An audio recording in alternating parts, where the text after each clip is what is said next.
पहले यहाँ पे भारी गंदगी नाला बिल्कुल गंगा जी से मिलता था।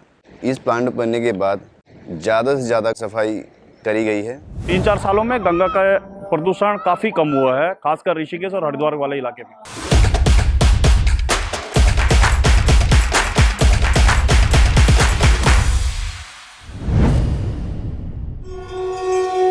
मृत्युंजयाय रुद्राय नीलकंठाय शांभवे अमृतेशाय शर्वाय महादेवाय ते नमः।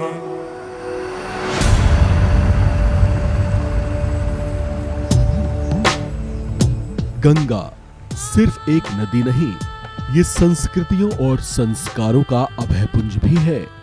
इसके किनारों पर सभ्यताओं ने जन्म लिया है, तो इसी के पवित्र घाटों पर लोगों की श्रद्धा ने आस्था की डुबकी लगाई है। सनातन संस्कृति में गंगा नदी को देवी का जीवंत स्वरूप माना है। आस्थावान लोग इन्हें मां गंगा कहकर पुकारते हैं।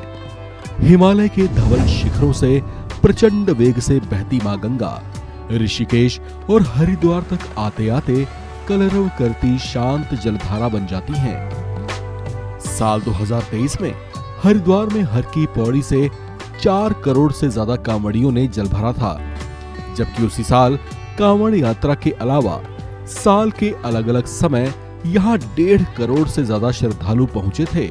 ऐसे में मां गंगा की स्वच्छता और उन्हें पावन बनाए रखने की आवश्यकता महसूस की गई। इसके लिए भागीरथी प्रयत्नों की जरूरत थी। ऐसे में केंद्र सरकार ने गंगा नदी में प्रदूषण को रोकने और नदी को मूल स्वरूप में पुनर्जीवित करने के उद्देश्यों के साथ नमामि गंगे परियोजना की शुरुआत की। हम नई सोच, नई अप्रोच के साथ आगे बढ़े।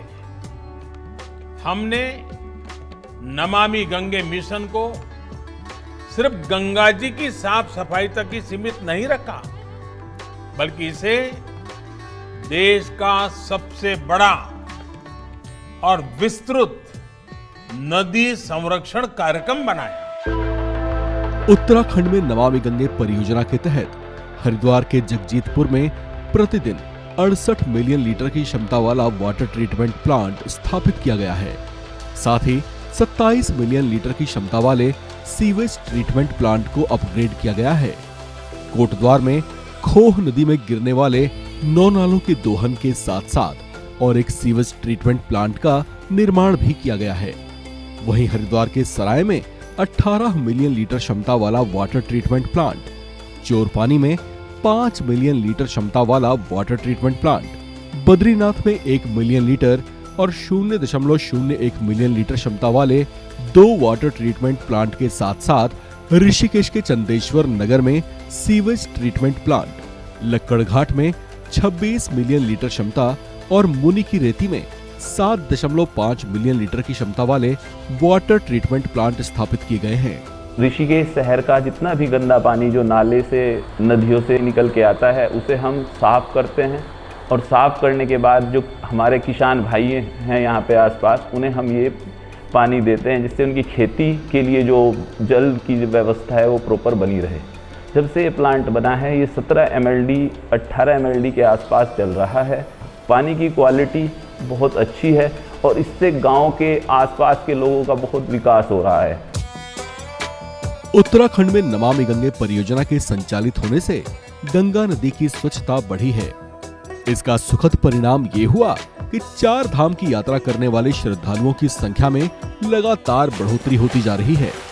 2021 में कोरोना काल का प्रभाव रहने के बावजूद 4 धाम की यात्रा पर 5.18 लाख श्रद्धालु पहुंचे थे। वहीं 2022 में 46,27,000 श्रद्धालुओं ने 4 धाम की यात्रा की थी। यह आंकड़ा 2023 में बढ़कर रिकॉर्ड 55 लाख के भी पार पहुंच गया था। ये आंकड़े दर्शाते हैं कि नमामि गंगे परियोजना के सार्थक परिणाम स्वरूप उत्तराखंड में टूरिज्म इंडस्ट्री को बढ़ावा मिला है। नमामि गंगे प्रोजेक्ट की वजह से थोड़ा पानी का जो जल स्तर है बिल्कुल साफ हो गया है। ठीक है, जहाँ लोग बाग इधर उधर गंदगी फैला देते थे, अब इसमें दूषित पानी को फिर से फिल्टराइजेशन किया जा रहा है। गंगा जी पहले की अपेक्षा 80% से ज़्यादा साफ हो गई है पहले जो गंगा जी में बहुत सारा प्लास्टिक और कपड़ों का ढेर और बहुत सारी जो वेस्ट देखने को मिलता था, वो अब गंगा जी में और गंगा जी के किनारे देखने को नहीं मिलता है। नमामि गंगे परियोजना एक एकीकृत मिशन है। केंद्र सरकार की ओर से गंगा नदी के प्रदूषण को खत्म करने, उसके संरक्षण और कायाकल्प के लिए इन कुछ वर्षों में जो प्रभावी कदम उठाए गए हैं, उसके अब बेहद सुखद परिणाम दिखाई देने लगे हैं।